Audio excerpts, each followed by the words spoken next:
So this first section, we're going to be talking about just kind of the overview of our gastrointestinal disorders. And we're going to track this kind of all the way through the digestive system. So starting with kind of the upper digestive system, so the esophagus through the stomach, and then into the bowels.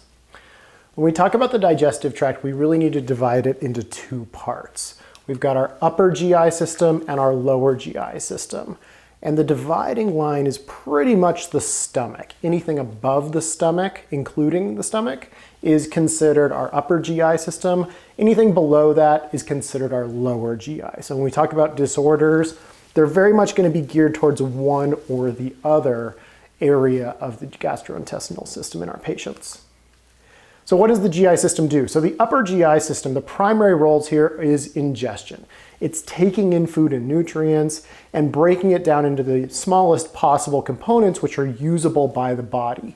And then digestion is that mechanical or chemical breakdown of food material so that the body can absorb it and start using some of the nutrients, amino acids, and kind of simple compounds that are the result of digestion in the body.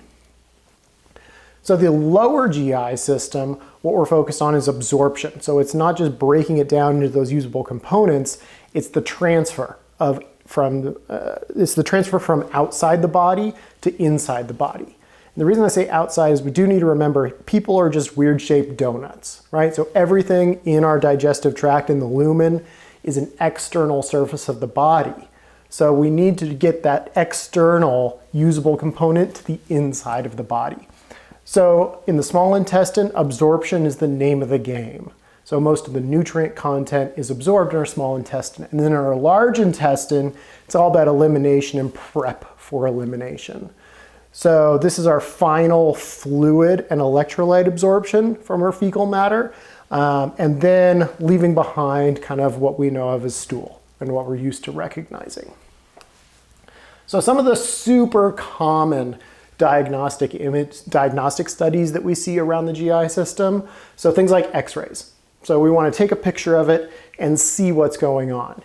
X-rays really determine differences in density, which is challenging because your abdomen is not a dense area, it's kind of soft. So what we have patients do is drink contrast so that we can visualize the internal lumen or the external surface of the patient of their bowel.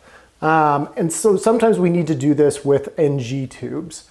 So some patients are able to drink the contrast. Tastes kind of like chalky tang or like orange powder drink. Others, we need to insert that contrast via NG tube. It all depends on the etiology of the problem or kind of how the patient is presenting. Are they able to swallow? Are they not able to swallow? If they are and it's safe for them to swallow, we'll have them drink that stuff orally, just like normal PO intake. If they're not able to swallow, we'll insert an NG tube and instill the contrast through that tube. The other one is a barium swallow. So barium swallow is a very radio-opaque material that'll travel the entire length of the digestive tract so that we can visualize the entire colon area.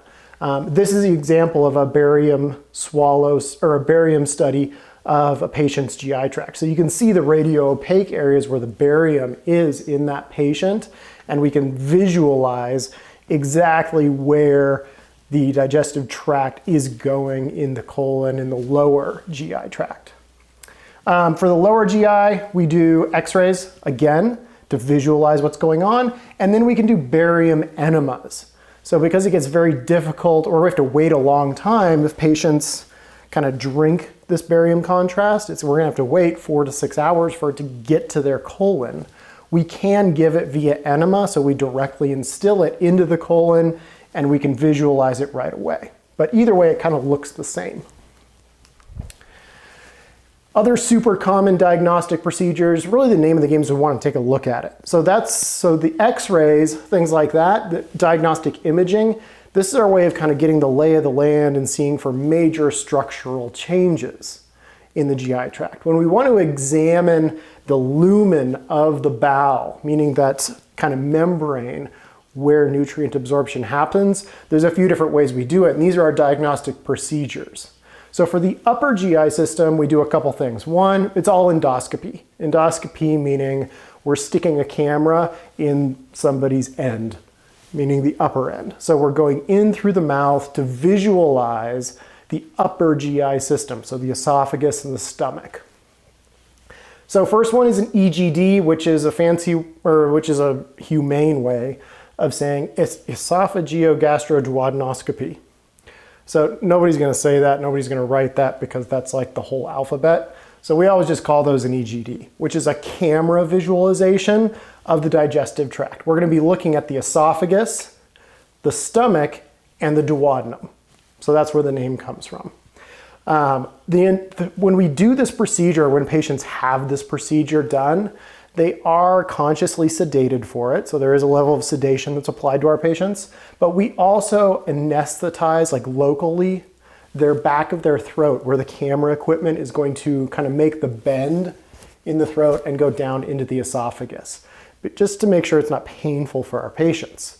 One of the important things here to note is that when we anesthetize the back of the throat, we're also anesthetizing the gag reflex in our patients. So they're no longer able to protect their airway as a result of having these procedures while that anesthetic has an effect on the patient. So anytime somebody has an EGD, we need to make sure their gag reflex returns before we start any PO intake on these patients, just to make sure that they're able to swallow appropriately and they're not going to aspirate or inhale any liquids that they ingest.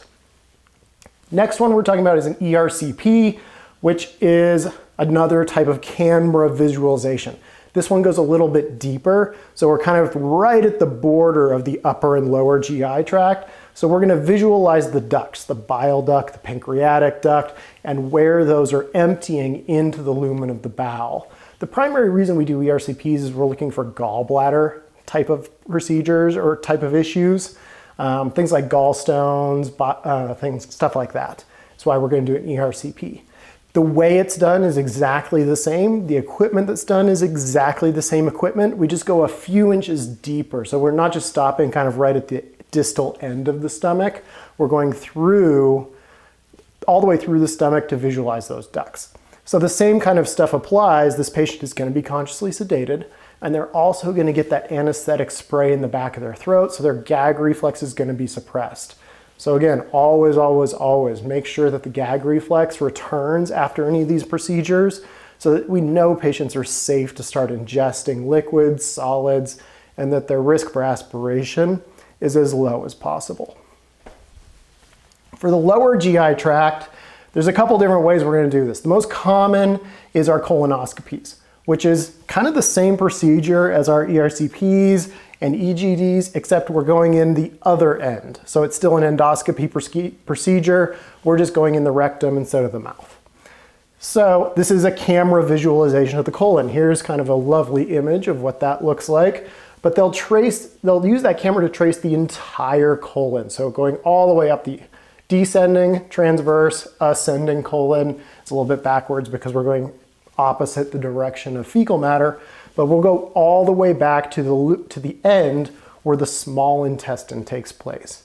So we can directly visualize the lumen of the large intestine, looking for things like tumors, polyps, diverticulum, and a bunch of the other disorders that we're going to talk about later on in this section. Colonoscopy is one of our screening things for rectal cancer or colorectal cancer. Because that is fairly prevalent in the population in the US. So we do recommend that this screening be done for anybody age 50 or older annually or biannually, depending on the recommendation of physicians. But that's the patient population we need to start talking about having routine screening colonoscopies for. Other super cool one that is done is capsule endoscopy. So big limitation, you guys are probably already starting to see with our gastrointestinal system. We can visualize the esophagus, the stomach really well. We can even go beyond the stomach to visualize the ducts just that empty into the GI tract just below the level of the stomach. And we can see the large intestine. But the small intestine is kind of that no man's land where it's really difficult for us to visualize the internal lumen of that entire part of the structure of the GI system. That's also the largest, like as far as the length goes, part of the GI system. So what we can do is called a capsule endoscopy. So patients swallow this big pill that is essentially a camera that just kind of goes through normal digestion. So they swallow it and it just starts taking pictures and recording every step along the journey through their GI tract. So we can visualize that. And then when they defecate it out, we can upload the results, watch the movie, get out your popcorn, watch the movie of exactly where that popcorn is going, and see what the internal lumen of the small bowel looks like. So this is a procedure that can be done as well that we are starting to see for especially those small intestine type of issues. Super common meds that we're going to see around GI stuff. So proton pump inhibitors and H2 blockers. These are going to be primarily for stomach acid production. They're both going to work in the stomach. Both are going to decrease the amount of stomach acid or neutralize. They're going to alter the stomach acid in some way. Some common examples that you guys have probably gone over in pharm already.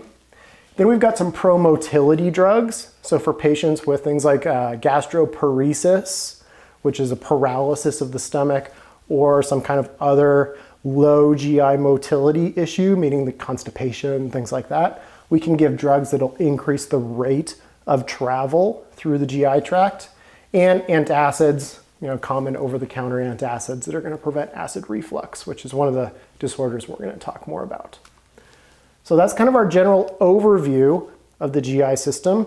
Next, we're going to get into our disease-specific topics around the GI system.